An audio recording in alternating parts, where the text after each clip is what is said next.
Hi everyone, welcome to Marketing Monday. We are thinking about all things keyword research in today's Marketing Monday, and I'm very excited because keyword research is one of my favorite things to talk about. So I'm live in our SEO School Facebook group. I'm also live on YouTube and the Marketing with Maneksha Facebook page. So wherever you are joining me from, welcome to this episode of Marketing Mondays when we are thinking about these keyword research topics. So I am going to present some slides and do a short training, and then we'll have time for Q&As after that. So if you've got any questions about keyword research, you can pop them into the comment box and I will address as many as we can before we hit 1 p.m. Hey April, it's great to see you. Welcome. And hey Millie as well. Really good to see you here with us. So without further ado, I am going to share my screen and we're going to get started with keyword research. So let me grab this. Here we go. And do pop your questions and any clarifications you'd like in the comment box, and I will get to them as we come to the Q&A session. I can't see your questions and comments while I'm presenting on my screen because I only have one screen rather than two, so do pop them in the comments and we'll get to them once I've gone through this little slide deck. So keyword research, what is keyword research? So keyword research is the process of finding popular search terms on the internet so we know how to optimize our websites. So when the way that keywords work is that somebody goes to Google or another search engine and they type into Google something they're looking for, and that is known as a search query. And when they type that search query into Google, then the Google bots will scan all of the content in their library, in their index, and they'll present the most relevant results to the person searching for that particular query. So keyword research is the most important digital skill you can learn if you have an online business. And I will die on that particular hill because it is honestly, beyond social media skills, beyond any other skills that you need online. Keyword research is really what holds the internet together. So why is that? Why are they so important? Basically, keywords organize the internet. And so if we don't have things like search engines, which are keyword driven, then how are we ever going to find anything? So it's equivalent to trying to find a book in a room without a library system. And so if you go to a library and there's no, sections or alphabetization, it's going to be very difficult to find the book that you need. And keywords basically do that, but for internet content. So keyword research is the key to unlocking any search algorithm on the internet and enabling you to increase your business's visibility on those platforms. So what are some keyword research tools? This is a question I get a lot of. If you've listened to last week's episodes of the Creative Business Marketing podcast, you will have been thinking through some of these things already, perhaps. But keyword research tools, they don't make you magically good at keyword research, which again, I mentioned on the podcast and in a reel on Instagram, so I'm not going to labor the point. But two of my favorites are Keywords Everywhere, which is a cheap and cheerful Chrome extension, and then Answer the Public, which is a paid tool, but you get 2 free searches a day with it. So when you are on Answer the Public, you can search for different keywords, get all the information, download as a CSV, and then go back another day. Like, you don't need to pay for the pro version, but it's really good for blogging inspiration in particular. So then we think about the types of keywords. So there's different types of keywords. Branded keywords always need to be your starting point, because those are the things that if somebody searches for your brand and they're intentionally trying to find you, but nothing is coming up on the first page of Google, you're likely to lose them to a competitor. So we always want to start with our branded keywords.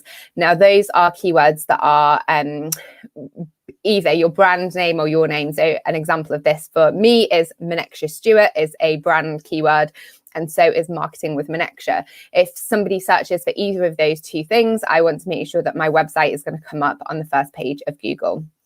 And then after that, we start to look at unbranded keywords.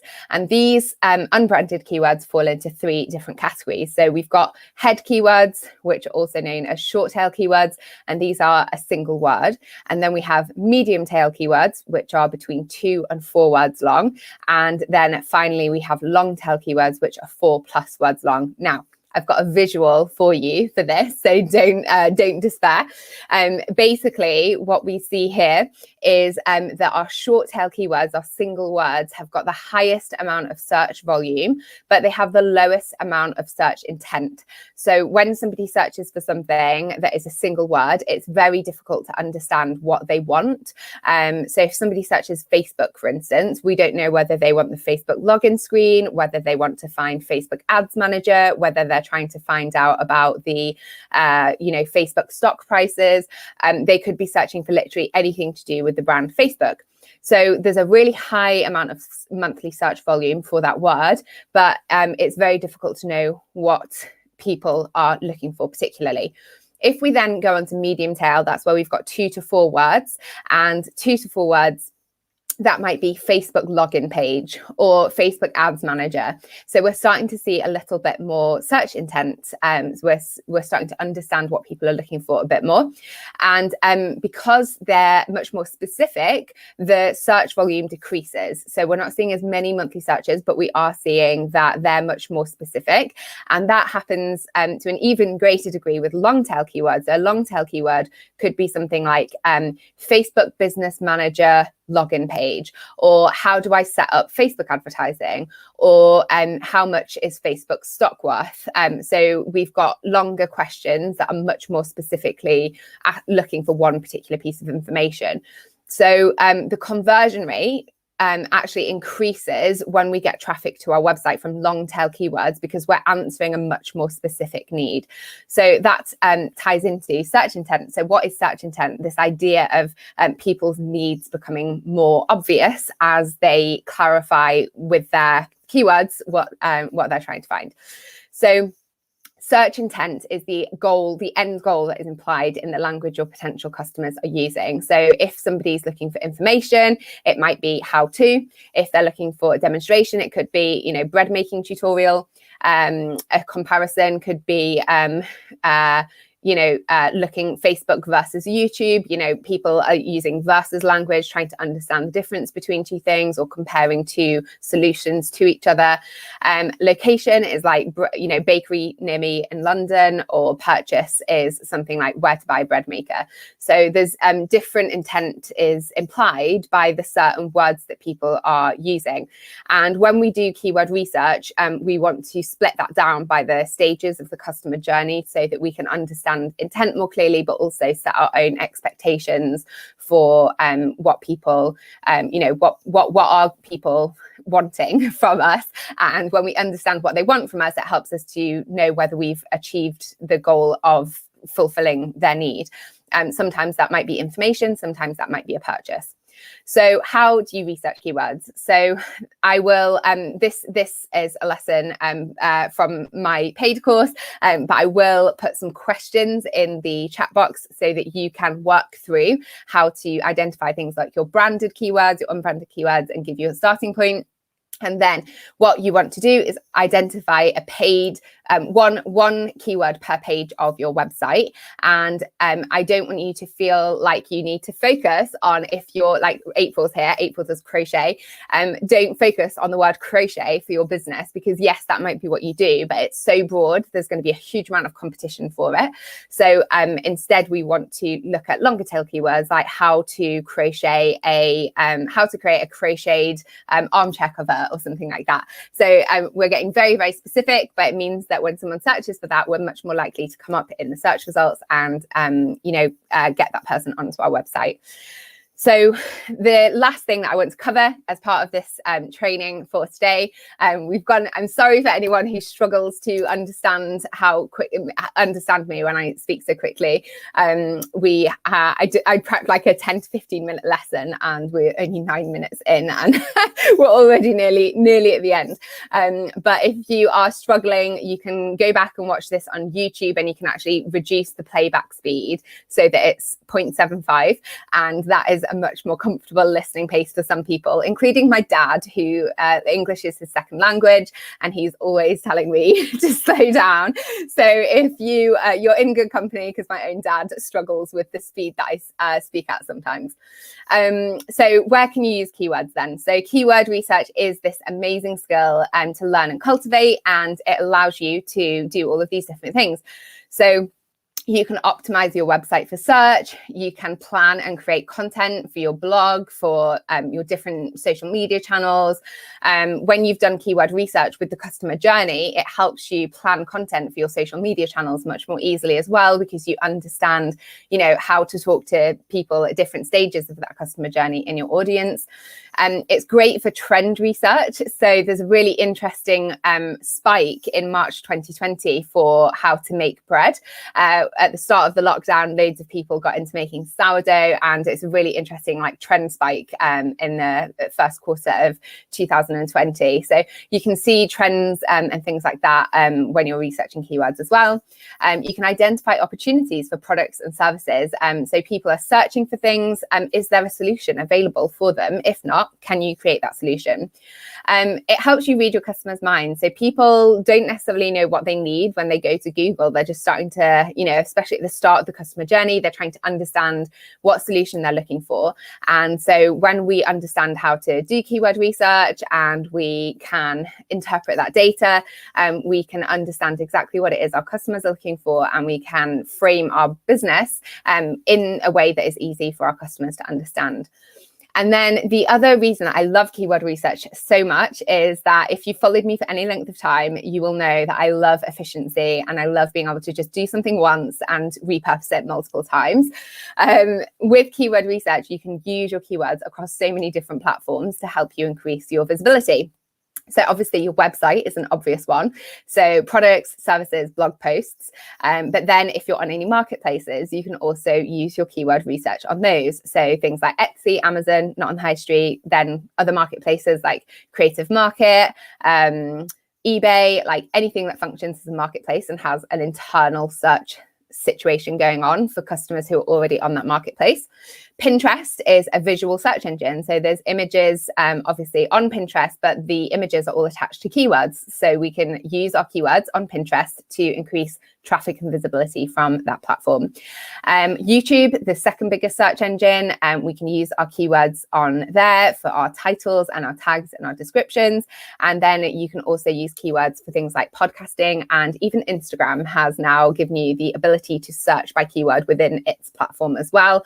That does not have any SEO benefit, but as I said, it helps you increase your visibility on that particular platform, which means that obviously when it comes to getting traffic, whether it's from a social channel or from a search algorithm, then you are putting yourself in a good situation for that. So that is drawing us to a close for the slide section of our Keyword Research Marketing Monday session. And I am now going to answer some of your questions. So hello to everyone who's joining me. So Sans Art has asked, how long is this talk? So Marketing Mondays is like 10 to 15 minutes at the start of like training, and then 10 to 15 minutes of questions at the end, depending on how many questions there are. I'm expecting quite a lot of questions today because keyword research is always something that gets lots and lots of questions attached to it. So let me go up to the top here. So I don't have as many questions coming in from Facebook as usual, but we've got quite a few people on YouTube. So hello to everyone watching on YouTube. So is the free version of Keywords Everywhere still worth using? Keywords Everywhere is about $10 to load up with credits, as far as I recall. My credits, I had to load them up in 2019. So it's been a while since I had to pay for them. But Keywords Everywhere is, an awesome tool, and I highly recommend it. Let me just double check the payment plan while we're here. Keywords Everywhere, and make sure that I'm not misremembering that. They might have changed it. Where are we at? Yeah. So basically you can buy credits. So it's $10 for 100,000 credits. I put $10 worth of credits on my account at the end of 2019, and I still have so many left. They're actually going to they expire after a year now. So they didn't when I first got mine, but mine will expire at some point in the next 12 months because they've brought that into play.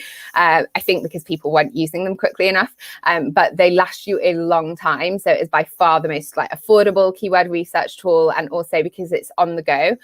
You can see keyword data in Etsy, on YouTube, on Amazon, all these different platforms, because it's a Chrome extension. So it just gives you information as you're browsing. Yes, so Sans Art, hello, welcome to Marketing Monday. It is not an easy task, you are right, but it doesn't need to be as complicated as Google would make you believe when it comes to searching for SEO checklists.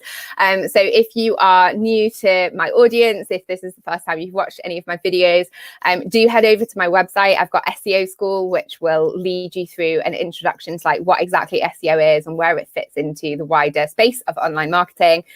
And if you decide that you want to then take it more seriously, I've got a paid program that comes with support elements as well.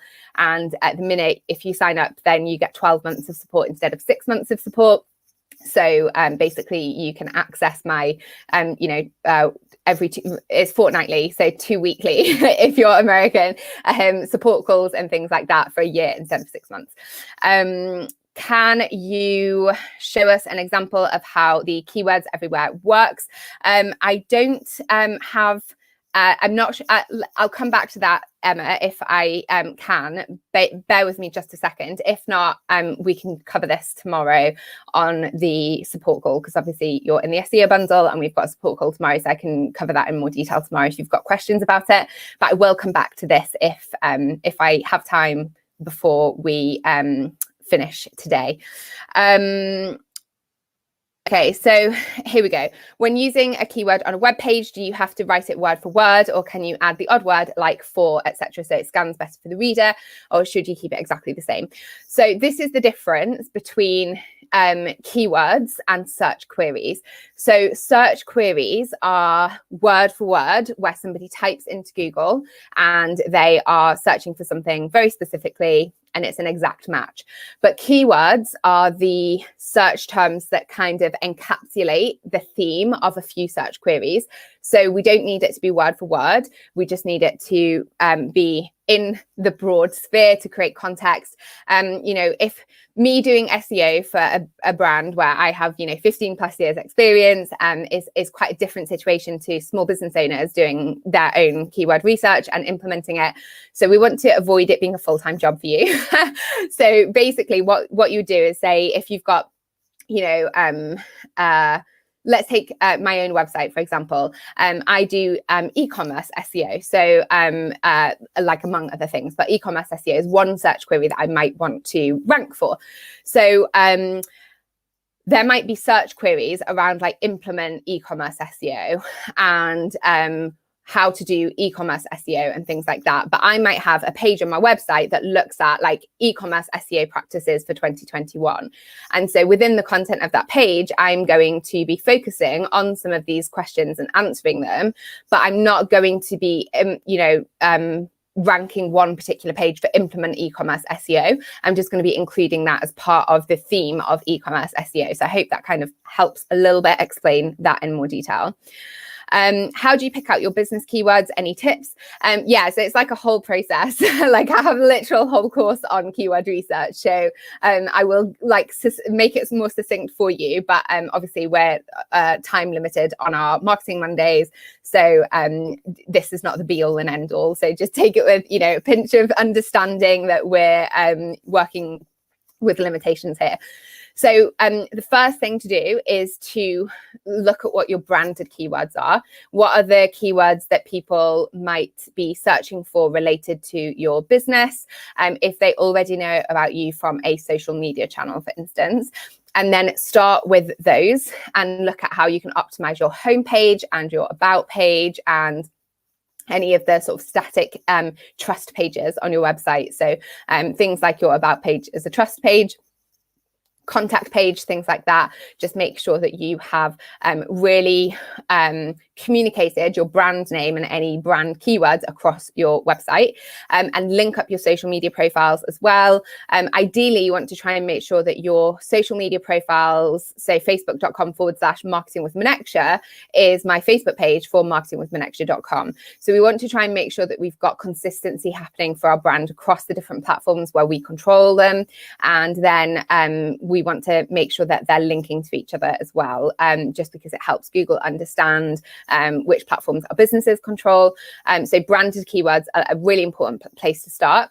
And then after that, you can start with, if you are a service provider, then you would start with like your main services that you provide for people. If you're a product-based business, start with your main product categories and optimize those, and then work your way down to your products eventually. So don't try to do all of the pages at once. Maybe try and do 4 or 5 pages a month or a week, depending on what your capacity is. Yeah, so when it comes to looking for like big numbers on keywords everywhere, big numbers normally have big competition. So that's what I was talking about with regards to like short tail versus long tail keywords. So if we focus on short tail keywords, there's a huge amount of volume, but there's also a huge amount of competition, and it's very vague. So if we have longer tail keywords where we've got, 4+ words in the keyword, then the search volume is much lower, but actually the intent is higher. So intent is a really important consideration for us when we are looking at keyword research. So I'm an artist, but if I use paintings, isn't it quite common? Yes, you wouldn't use paintings on its own. And also painting is something that can insinuate DIY. So when you are optimizing your site as an artist, you want to think about how your ideal customers are going to be searching. Are they going to be searching for painting, or are they going to be searching for art? So understanding the terminology that your ideal customers are going to be using. But a lot of the time when you try to research keywords around painting, you will find a lot of like DIY tutorials and people trying to do it themselves, because they're it's a verb, it's an active thing that people are often looking for, because they're trying to find tips for how to get clean edges when they're painting their dining room and so on. There we go. So let's here we go. Sorry, Sophie, your question just came through there. So with Sophie's question, if you put a place name in your copy, does it make a difference? How does it affect? So Google uses geo-targeting on your site in a lot of other ways that don't necessarily connect directly to the copy that you're using.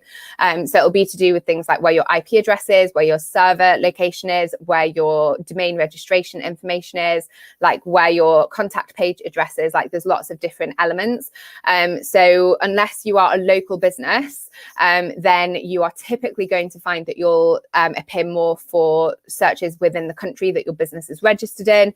It's not saying that you're not going to appear at all in other places, but typically speaking, there's more than just the keywords on the page that are used to determine location.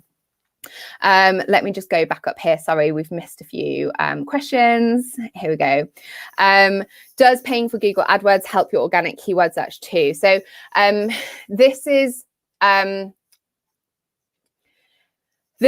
the whole cause versus correlation argument that you see quite a lot in SEO if you're like reading search engine journals and stuff like that. But there can be a correlation between paying for AdWords and having a higher ranking in Google.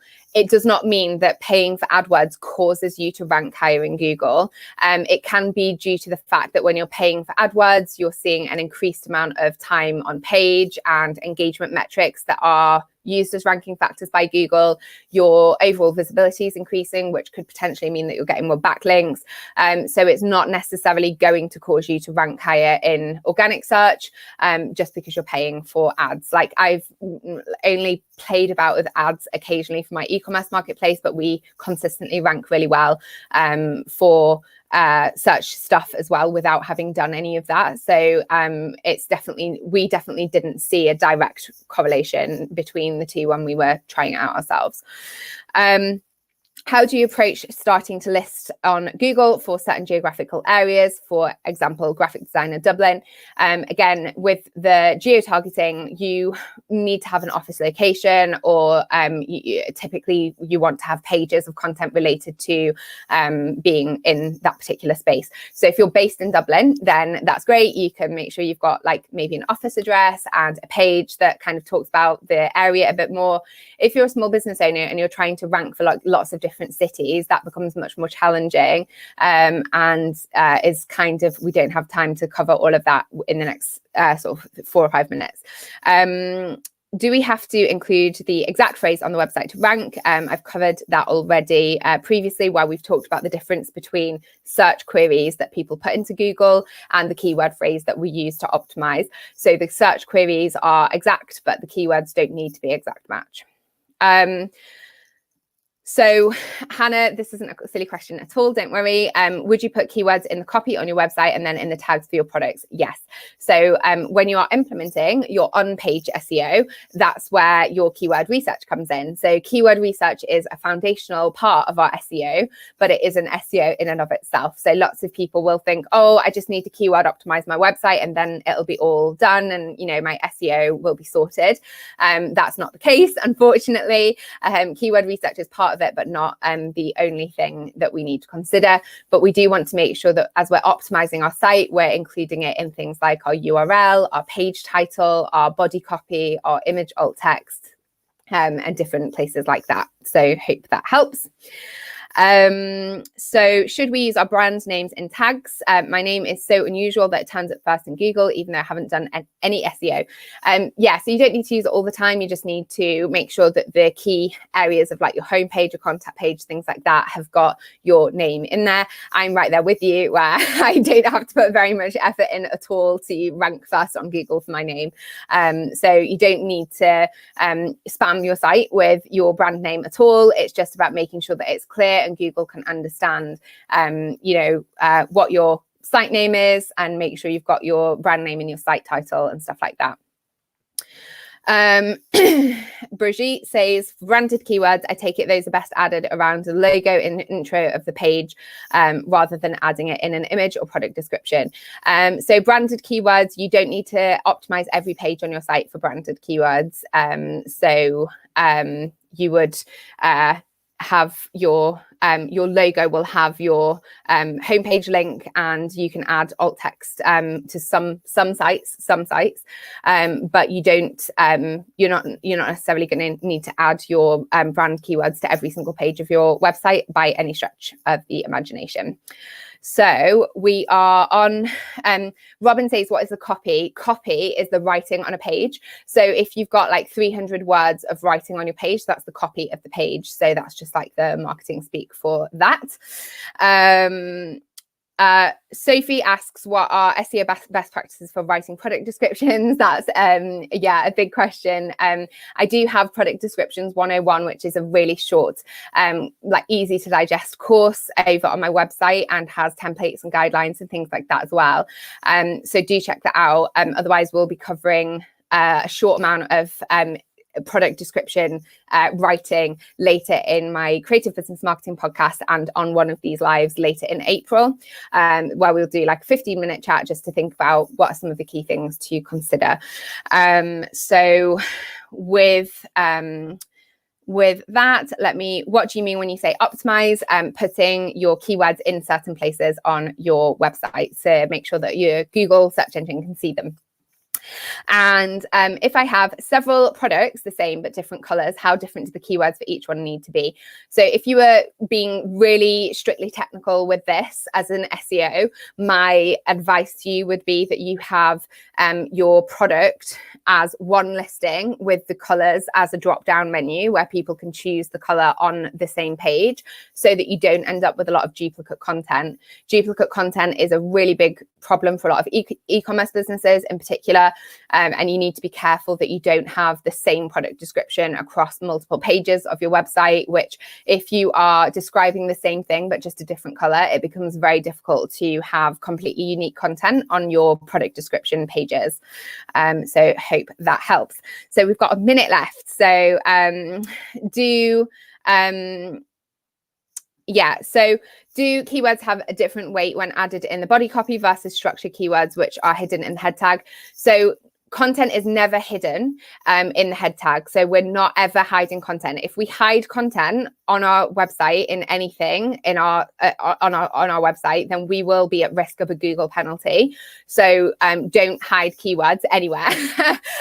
So if you mean like your headings, for instance, where it's like your page title and you've got different parts of your site from an HTML tag point of view, which is where basically Google sees the HTML code on one side and we see a nicely formatted piece of text on the other side, that's okay. But we're not hiding anything from Google, and the text elements, they're always going to say the same thing. We're not saying different things to Google in the code than we say to users on the front end.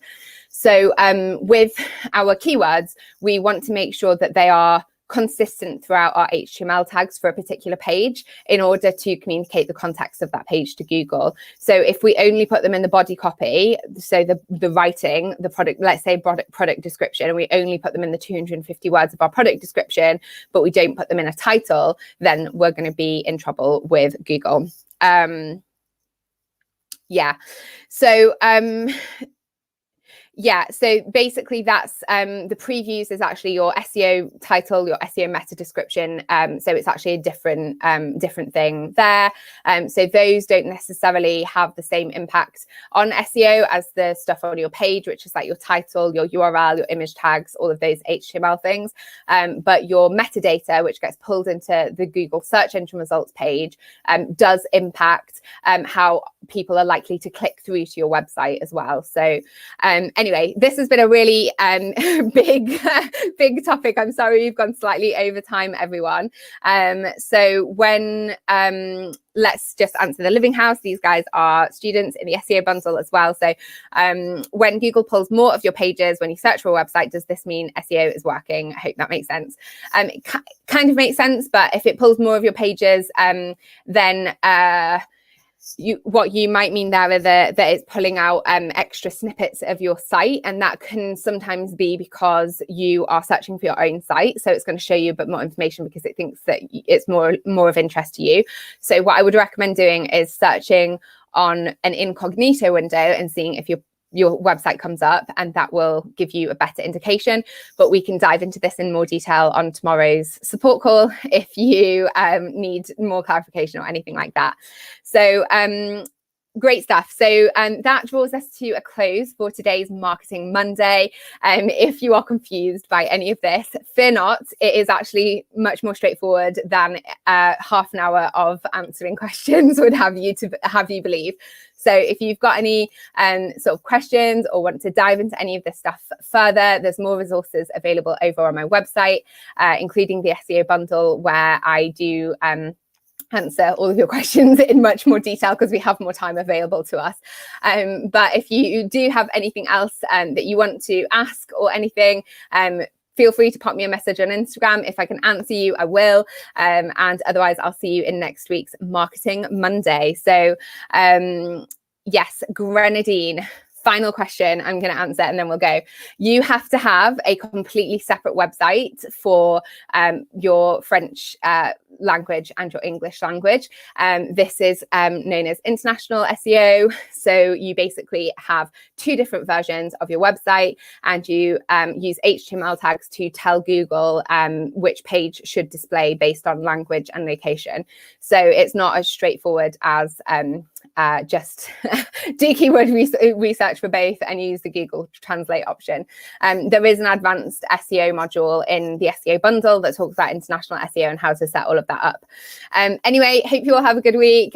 Do head off, find out what your brand keywords are, get your website looking snazzy for your brand keywords at least, and I'll see you in next week's Marketing Monday. Can't remember off the top of my head what the topic is. I think it might be Google tools. But regardless, I'll let you know, and I'll see you next week. So have a good week, everyone, and see you soon.